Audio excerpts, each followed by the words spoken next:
Hello, everybody, and welcome once again to the UnLearnT podcast. I am your host from Abigail, aka RA. What's up, friends? It's your girl, Jaquita.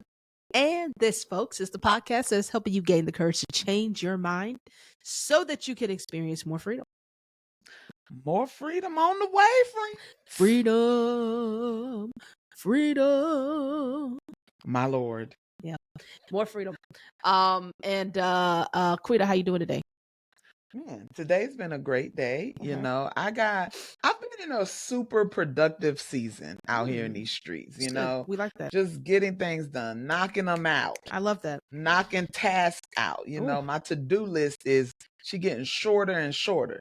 And that makes me feel really good about myself because that's not my norm. That's okay. It's not my norm. That's good. I love that. We're on a roll right now. We are on a roll. I love that for you. That's amazing. How about yourself? Oh, great. My to-do list doesn't seem to really be getting shorter, but I do tick things off that are necessary to tick off. But then I look back and I'm like, oh, but 3 more have just been added. You know what I mean? Oh my Lord. But that's okay because, you know, I have no problem with that. You know, it keeps me going. You know, so, you know, I have a rhythm, you know what I'm saying? I have a kind of a system that I work, and that to-do list is part of that. So yeah, but pretty good. Speaking of rhythms and systems, you see what is there? I'm just going to make that pivot. I'm going to make that turn. Come on, pivot. Come on, I'm proud.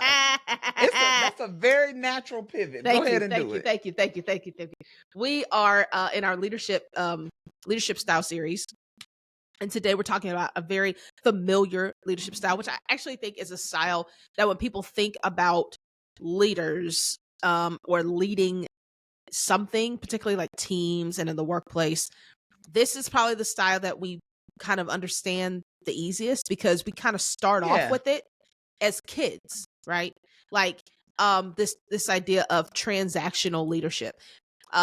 Like it's a very parental style of leadership. Very parental, right? Very like whether it's parents, whether it's teachers. I mean, the school system is transactional. If you get an A, right, you get a piece of candy, right?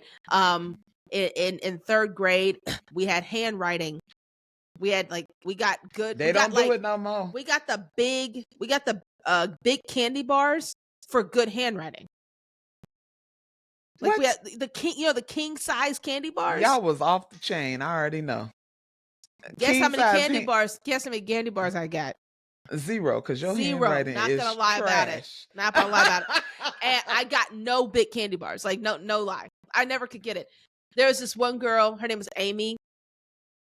And Amy sounds like she has beautiful handwriting. I really didn't like her. Right? I'm sure you did it. Because I was like, how do you get? She could do a little bubbly letter. I was like, that's not fair. Like, who cares?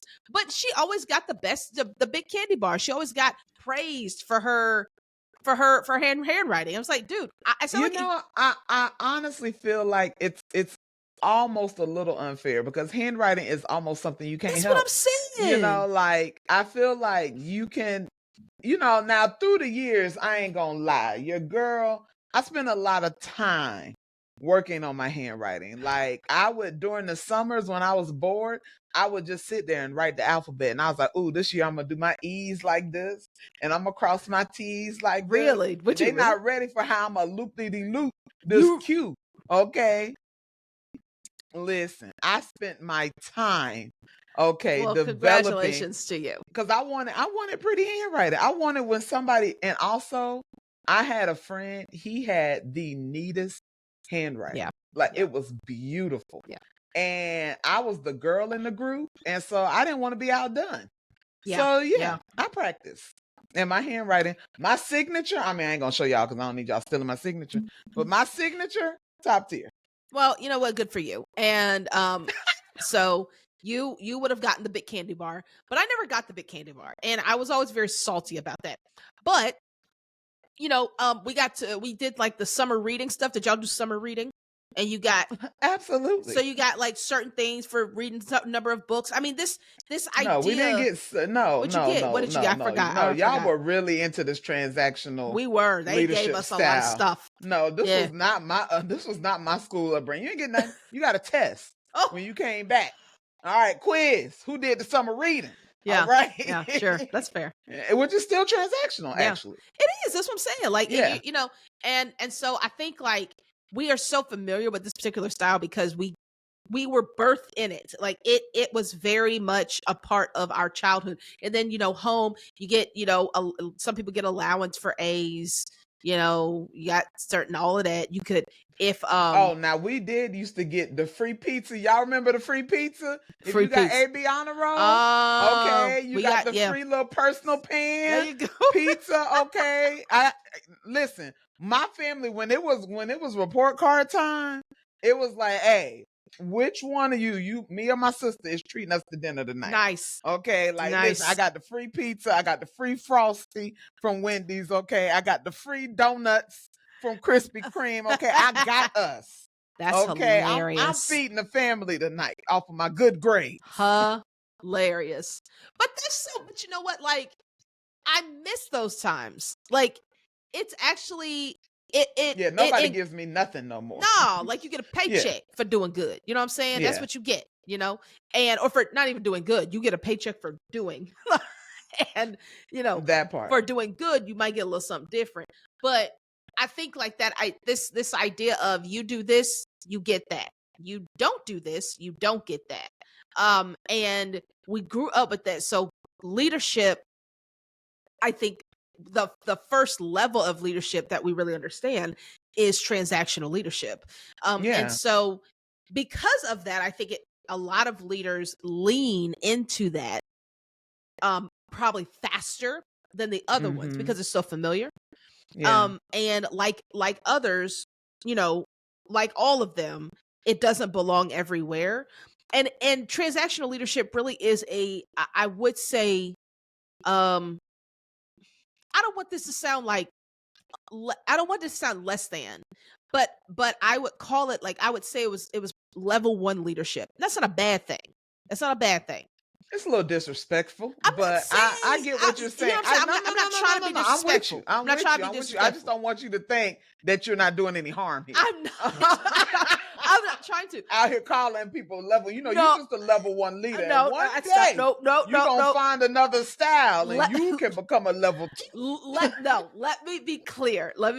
I'm not calling anyone level 1 leaders. I am saying that type of leadership, that type of leadership, because as we know, healthy leaders have to hit all of them at some point. Type of leadership, I would consider to be kind of level 1. In other words, because it's familiar and it's very like systematized and you know, that it kind of just works. It just kind of works itself. Like there's not once you get the system. Like once you have the system in place, you do the thing and it happens, right? Like, and that's not a bad thing. It belongs in some areas. Yeah. So I think now's a good time for us to give just a really solid definition of transactional leadership. All right. So transactional leadership, it's really marked by a system that incentivizes positive productivity and kind of disciplines or applies consequences for substandard performance. So I think that it is a rewards initiative, you know. So when you think about examples Ruth Abigail brought up, you know, education, you know, we want to continue to reward good behavior, and then you might get your name on the board for bad behavior. You might get in school suspension. You know, you might get that what the thing is called after school when you got to stay, detention. You might get detention hilarious for bad. Listen, okay, you never got detention, did you?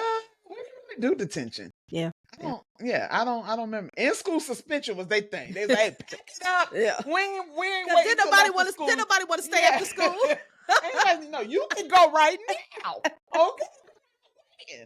And so it's so it's going to create an environment where we're going to really focus on structure, and culture is built around this idea of, we got goals. We're going to set company goals. We're going to really push everybody to peak performance. Right. And so it's really about building the productivity of team members versus necessarily some of the things that other leadership styles were building, your internal Yeah. life, Right. your becoming, Yeah. this is like bump all of that. We want you to produce. And Yeah. when you produce, we are going to reward what we want to see more of. When you grow, and I think this, you again, a lot of people are more familiar with this. When you're in, the corporate space, right? Corporate America, larger organizations, or even medium-sized or larger organizations, have to have this, right? You have to have this type of style embedded into your culture, because you get to a point where you don't have, as a leader, you don't have the time anymore to spend, right, that kind of energy with individual people. You might get to that place, or you don't, the mission is not necessarily as impacted by the relational aspects of leadership, right? Yeah. There are just different, there's different cultures in different spaces, and I think, again, size matters. Like if you it's different when you're leading a team of 5 versus 15, right? Or 20. For sure. All of a sudden you gotta have, there's a different way that you have to go about doing things. And so this is a really, really healthy thing. I think the other thing that I think about when I think about this leadership style is a structure and a framework that where people know and are clear on what their production is actually producing. Yes. Right. And you're clear on what is expected of you and what success looks like in this role. That's exactly right. Yeah. And that's we're not really asking good. you in transactional leadership. We're not asking you to create something new. Yeah, that's it. Yes. What I'm asking you is to do exactly what this company does, and to do it well. Yes. Produce, right? Produce. When we talked about I don't remember what episode it was. We went through the different what's the word I'm looking for? The different seasons of an organization. I'm blanking on the language. But the different seasons of an organization, you have your startup, you have your, turnarounds, you have and so you have. That was a while ago. That was a while. Yeah, it was a while. Yeah. But we talked about it, and but one of the ones was sustaining growth, right? And so this is an example of a type of leadership style that belongs in when you're sustaining growth. Like you're sustaining something. You're not looking to make a whole lot of change. The status quo has been set. This is what we do. This is how we do it. We're not trying to create an identity as a company. Correct. Right. You know what I'm saying? So we're not, we want to be cutting edge, but really I think what it does is it takes the competition from out of the marketplace and puts it within the team. Because when you are using this transactional leadership style, it really is whichever rabbit gets to the carrot first gets to have the reward. And I will tell you, I was under a transactional leadership style. Now that I think about it. Okay. All right. The organization, I'm gonna try my best not to name it. Yeah, sure. But it was my first job out of grad school. Sure. And we would have these weekly meetings. Don't you love those? Oh my gosh. Weekly meetings. And in the weekly meetings, we would have, I forget what they called it. It was like a wow meeting or something, like, like you did something wonderful. And they would sit in those meetings, and then they would give us all awards. Not all, because I rarely got them, but they would give out rewards to, who got the most people to sign up for the organization, who got the most new clients, let's just call that, who got the most new community partners. And then like they were handing out rewards. They was like, they were like, free massage, $50 gift card, da da da da da. And I was sitting in there and I was like, I hate this so much. Yeah. And it did not make me try harder. I was not out there like, man, I need to roll out for that $50 gift card. I was just like, y'all playing in my face. Like, and I think that there's some strengths to this, right? Because we all knew what the job was. We all knew what success looked like in that role, but it was also a lot of pressure without as much intuitive support. Yeah. For how we were going to manage this. They just kept putting more. Their answer to us whenever we weren't doing well, their answer was more structure, more, more expectations, more rewards and incentives. And it's like, I knew it was time for me to go out when they started having this weekly report where they wanted us to do like 5 this, make 50 calls, create 5 new partnerships, and da da da da da. And they looked at and I never filled that report out. And one day they went and checked the report, and they was like, Jaquita. And I was like, yeah, I'm just gonna go ahead and head on out. I'm just gonna. I ain't even gonna waste your time no more. Let me just go ahead. That's you. Okay. So I think you make this is a good, I think, another segue into, I have 2 things. Number one, I think transactional leadership, especially in something like that, transactional leadership rarely doesn't work as well, I don't think, without the presence of our more personable or relational type of leadership style, servant leadership, transformational leadership, even democratic leadership. It when you pair it with that, it works. I think it works better, right? Especially when you are on teams that are a little smaller, where you do know each other, right? No, that's the first thing. But the other thing is, and you said, like, I was not at all motivated by these incentives. And the reality is, most people in roles, I won't say most people, in certain roles, and the one that you're describing is one of those, people are not motivated by that. I think we have to understand what really motivates people. I heard a TED talk and one day, and I used to teach this to youth workers when I was training them years ago. But there are 3 things that really motivate people. We think money motivates. That's our first thing, right? Money, incentives. If you do this much, you get this much. If you do this, you get all that. We think that that's what it is. That's really not it. Money motivates in two situations. Number one, it motivates when you don't have enough of it. If you're not paying somebody enough, then money's a motivator. The other situation is when you're not doing something that is very mentally involved. Okay.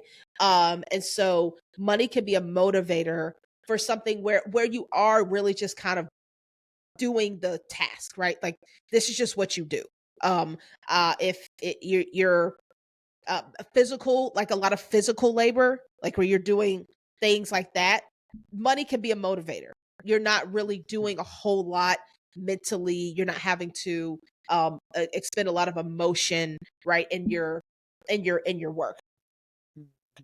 Construction workers, things like this, right? Like things where your hands are involved the most.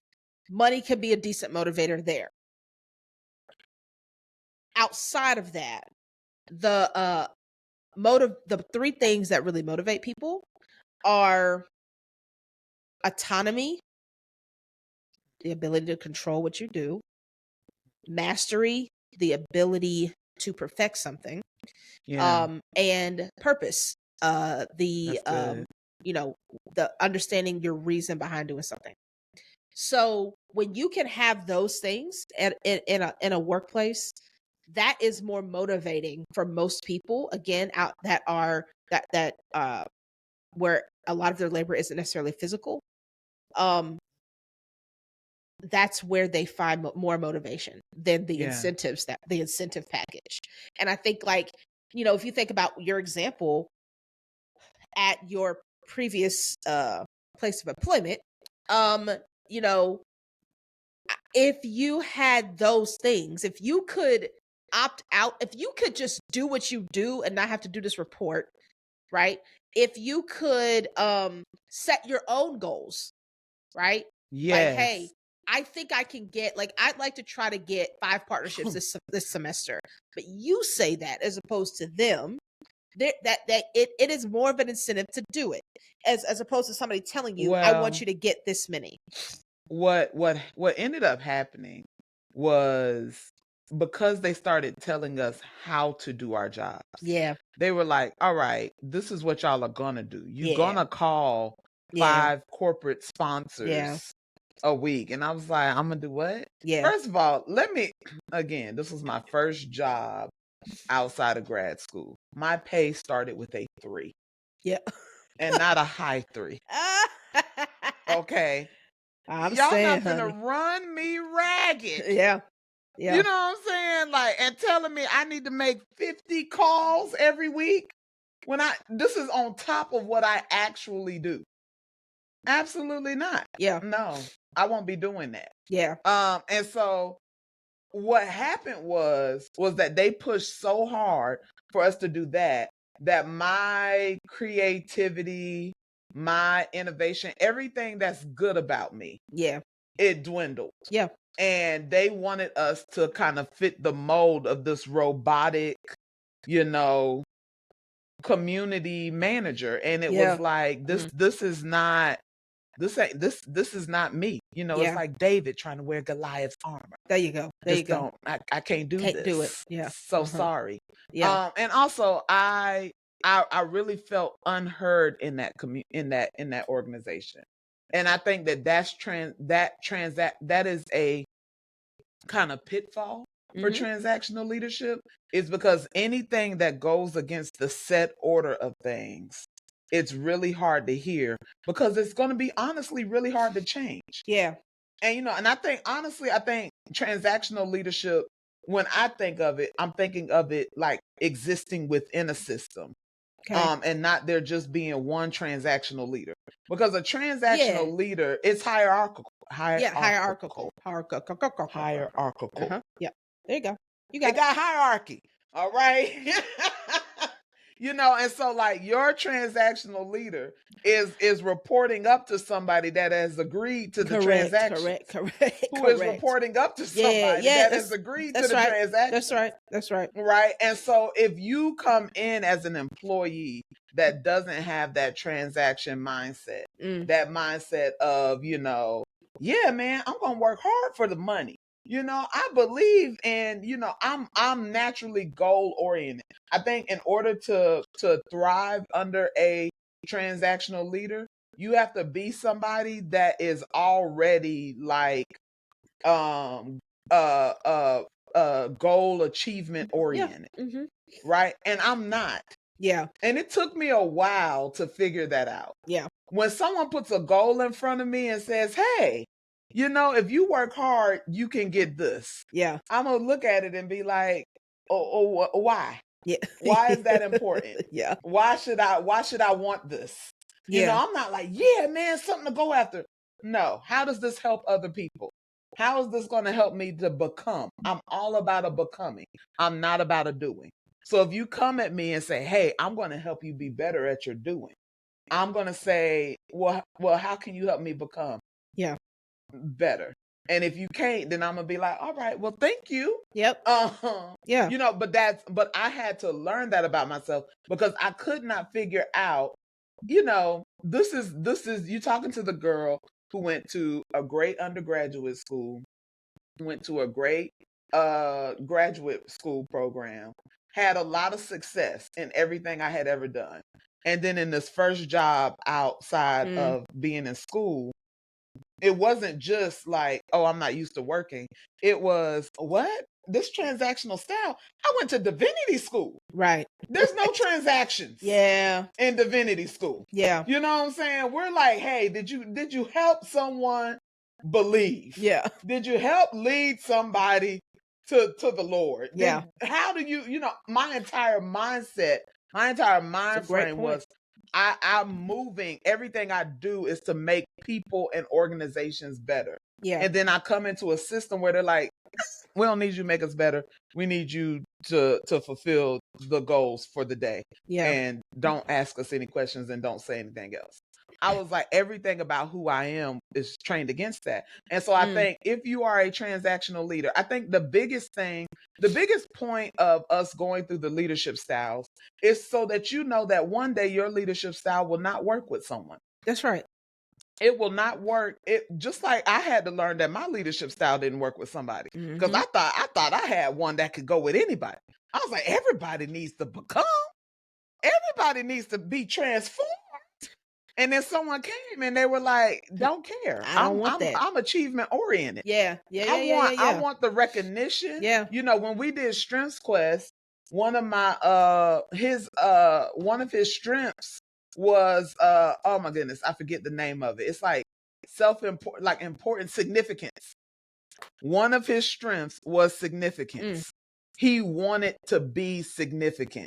He wanted to be known for something. Yeah. He wanted to do something at the level to where it would be recognized. Right. Transformational leadership is not going to fit that as well as transactional. I mean, as well as transactive. Yeah, for sure. Yeah, no, you're right. And I love what I think what you're hitting on is so important. Understanding who you have on your team, like, and this is also again a good reason to learn how to pivot. You have to learn how to pivot into certain styles. I have someone on my team who is more transactional in how she thinks, and that's great. I have no problem with that. Like, and then I have somebody who's absolutely not. She's more like you. She is all about like, I want to be better. Help me to be better. Right. Yeah. And so you have to learn how to navigate that tension.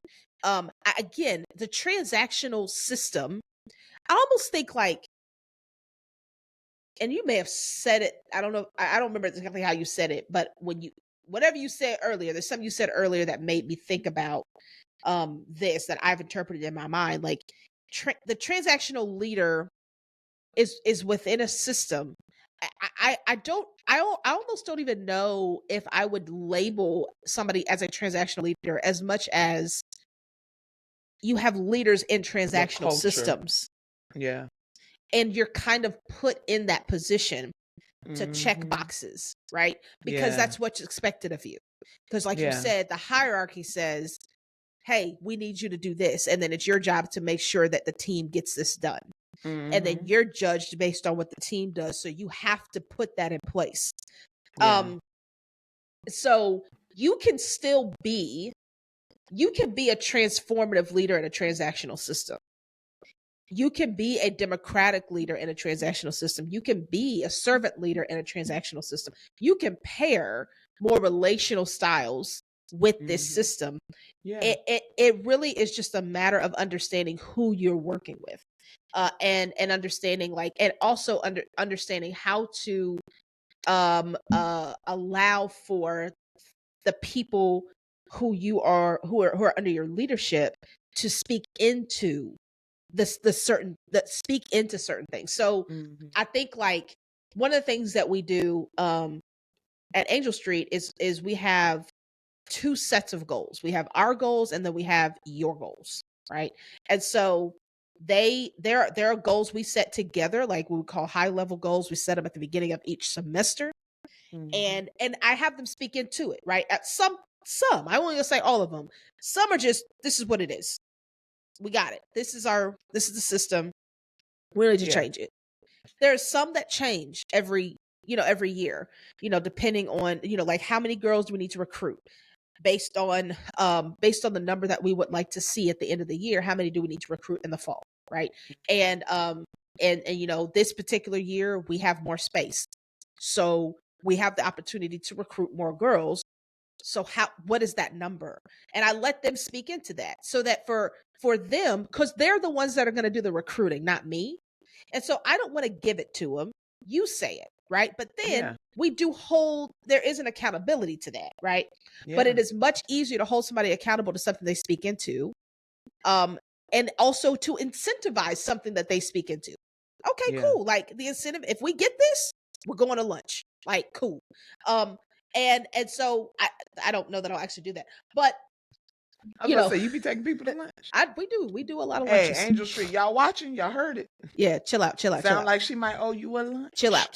Cause chill out. So, but I think that's important, and I think it's important for people to speak into stuff. The other thing that we do though is that they set personal, professional goals for themselves within their role. And so it's like, within my role, this is what I want to do. And then they are incentivized with a bonus to do that. So if you meet the goal you set, you will get a monetary bonus at the end of the year, provided we raise enough money to do it. And so say what? So but it motivates. I don't do it. No. I get to set my own goal. You can set your own goal. And if I meet my goal, they know not to do that in higher ed. They know we would blow them goals. They wouldn't have enough money. Okay, hilarious. Because the way, don't let me say. Now, I will say, granted, our performance management system, we do set our own goals. Yeah, but there is no guarantee, that you will be compensated. Well, no, there's not really. It's if we raise the money. Now that's like if we have a good year, then that will happen, right? So if y'all have a good year and I don't reach my goals, you don't get the money. Y'all going around telling everybody, man, Angel Street had a great year. Fantastic year. And you just sitting there like, man, I was too short.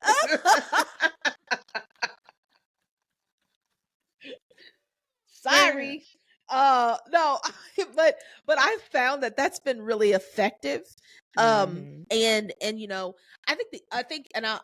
think this will be my final thought on this. I think the other thing that I have found is that transactional leadership is also it's a good place. It's a good, let me say that, transactional system is effective for new employees. Oh yeah. Right. So people that are new to the industry, new to the space. Yeah. Because it gives them a runway to success quickly. And so when you have people who are kind of fresh in their role, giving them that to say, okay, this week, let's try to hit, X, Y, this, right? Let's try to hit three new partners. Let's try to meet, 10 new students. Let's, whatever. And it's like, okay, but after they have done it, you can't keep dictating to people what they need to do. And I think you're pointing to another one of transactional leadership's kind of qualities that can easily become a weakness, and it's the micromanaging. Right? It's the all right, did you hit your 5 goals? Did you hit your 5? Have you hit your 5 yet? Well, what are your plans to hit your 5? I need you to hit the 5. And it's like, back up off me. Yeah. Back up off me, because you are still, you don't realize what you diminish. You take away, what are those 3 motivators again? Autonomy, mastery, and purpose. Yes. When you put your transactional leadership in that way, can become heavy-handed. Correct. Because it becomes, hey, I want you to succeed in the way that I have prescribed success. And I think as an employee, especially in like your first year on the job, you need to be mindful of you need to be mindful of, this is the job. like when you're in that transactional culture and like if you're a car salesman, right, you don't get points for, the customers thinking you're funny. You get points when you sell cars. For selling cars. Right.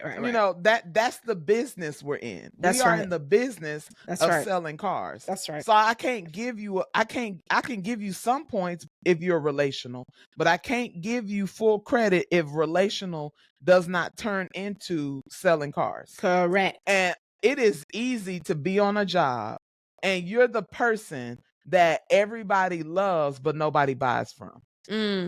It's easy to become that person. So a transactional leader, this is where I think you have to learn another skill set, because you can't just set out the rewards and expectations and consequences and say, all right, my leadership is done here.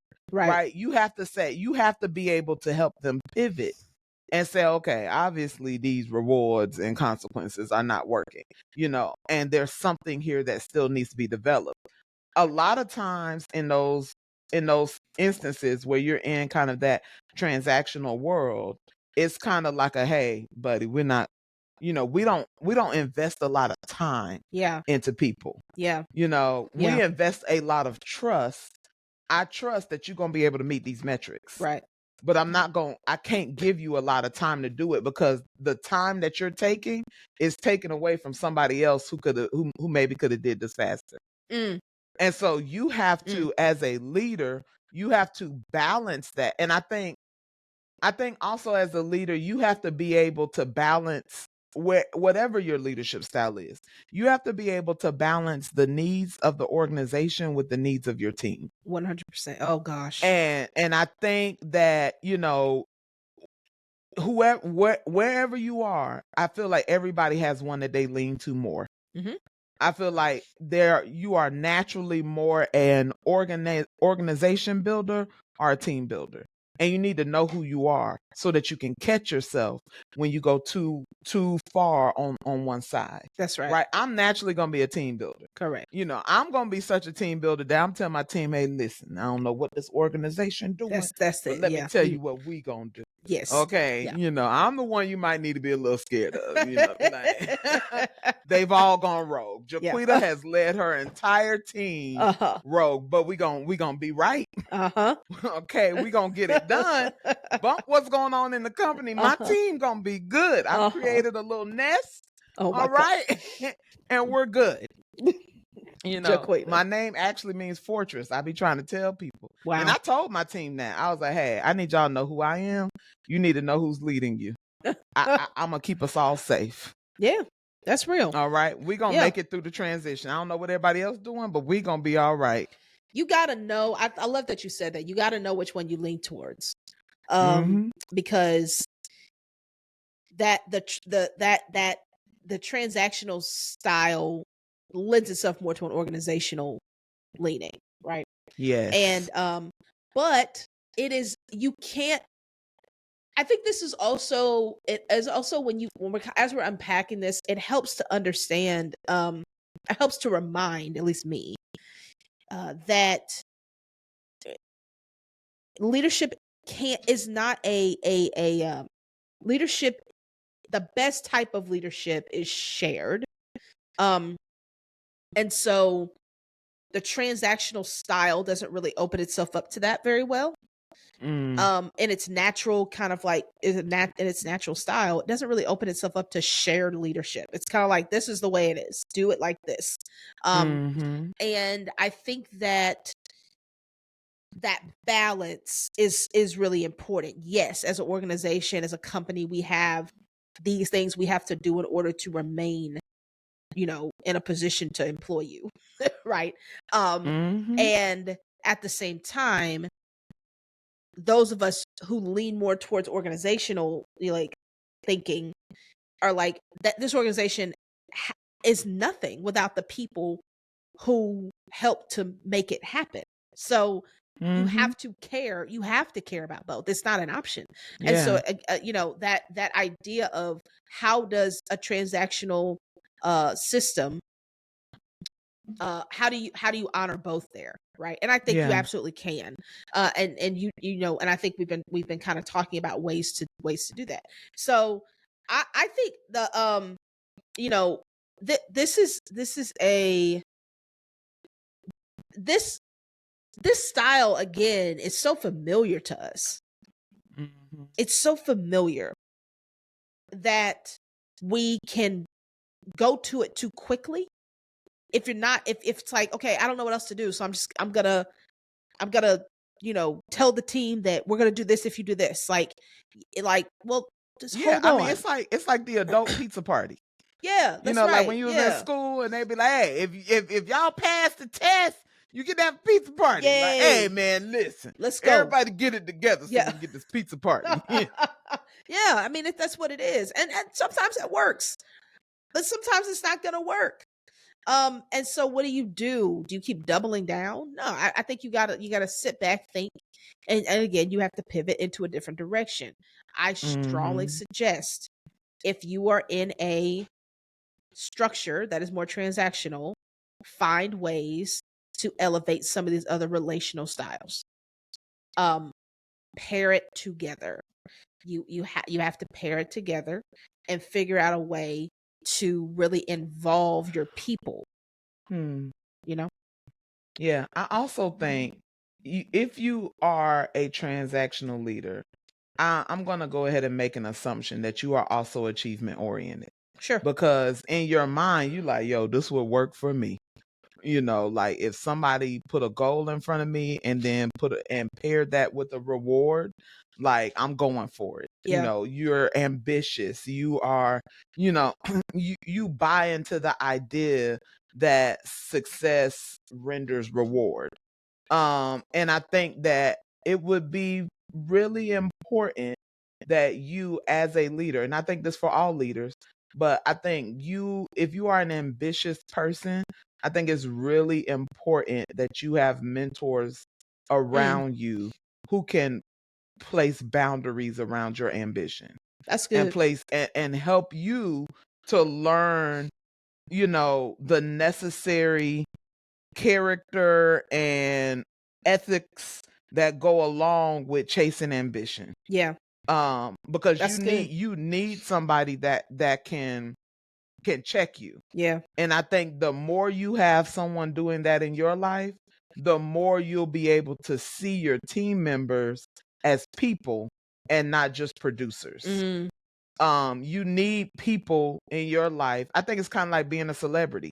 You know, like you need people in your life who don't treat you like a celebrity. That's right. Who are unimpressed. Right. Who are unimpressed. That's right. When you walk in the room, they like, hey girl, sit down. Yeah. All right. I don't care nothing about what you was doing on stage. Yeah. All right. Yeah. I want to talk to you about your life. Yeah. You know, I want to talk to you about your heart. I want to talk to you about, you know, and because you probably got into a leadership / management role because you were really good at something. You were really good at producing something. You're making a good point, Guida. You're making a good point. You were really good at producing something in that company or in companies before, and you became that person. And so now your way of motivating people is, hey, if you want to become that person, you got to produce. But it is easy. If you are a high producer, it is easy to ignore the other parts of yourself. And you need people around you that can catch your blind spots. And you can't get so high up that you can't hear from down below. You make such a good point. I love that you brought up the fact that most people who get promoted are promoted because they do the thing that they were doing really well. And what we this is good. Take your time. What we do is we make the mistake of not preparing people from going to producing to leading. You don't it's not the same skill set. And just because you're able to do something really, really well, you are being promoted. And most promotion, most of the time when you're promoted, you are promoted to a space where you're doing less. You are leading other people in doing. You're not the one that's doing. And so when you are used to being the one that's killing it, you would lean more. It would make sense to lean more towards this transactional leadership style when you are kind of put in a position to then manage a team to do that thing. But it is so important. I hope y'all heard what Quita said. It's so important to put energy into learning these other styles, because the truth is you are going to have a deficiency in the other more relational styles of leadership, because it's not the muscle you've used, and you need to practice that muscle, because the quickest way to kill a team is to do what your team should be doing. Like, the quickest way to do that is to do their job. Whoa, yes. Because that's exactly what I experienced in that organization. Yeah. Not only that organization I was talking about earlier, not only was I not motivated to do the things, my boss, who I love dearly, she put me in her car and said, hey, we rolling out because you're going to get these numbers. And she took me community to community, and we got the numbers. Then that was the only time I won an award. One of them weekly meeting awards was because she took me out and did it. But I felt no levels of success or growth. I didn't do it, and I also I wasn't really motivated to do it the way she was doing it either. Yeah, exactly. You know, I became numb to the whole process. I was just like, man, whatever. You know, I'm just here so I don't get fined. Yeah.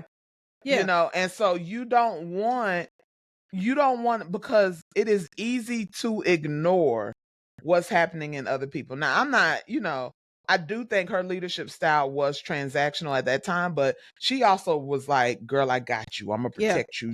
Like, she saw the good in me, but it wasn't, we both knew I wasn't made for that role. Yeah. Yeah. And that I wasn't going to be able to stay there. Like, we both knew don't put me in no hustle role. Yeah. I ain't your girl. Don't put me out in the street and be like, hey, quit it, go get it. You know what I'm saying? Go do it. I'm be like, wait a minute. Yeah. Okay, because I'm gonna end up, the people you trying to get me to bring into the organization, I'm gonna be like, hey baby, listen, I see something on you. You look heavy today. Let's talk. All right, now you ain't gotta join this organization. I don't care nothing about that. I don't care nothing about that.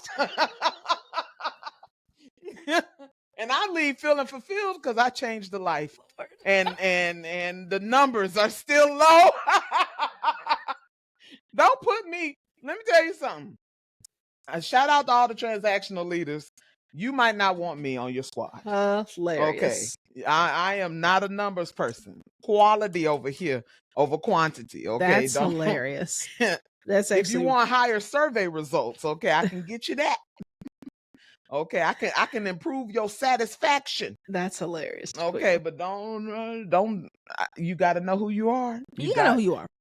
And I think that's important, not just from a leadership standpoint, but a lot of you are thinking about your next career moves.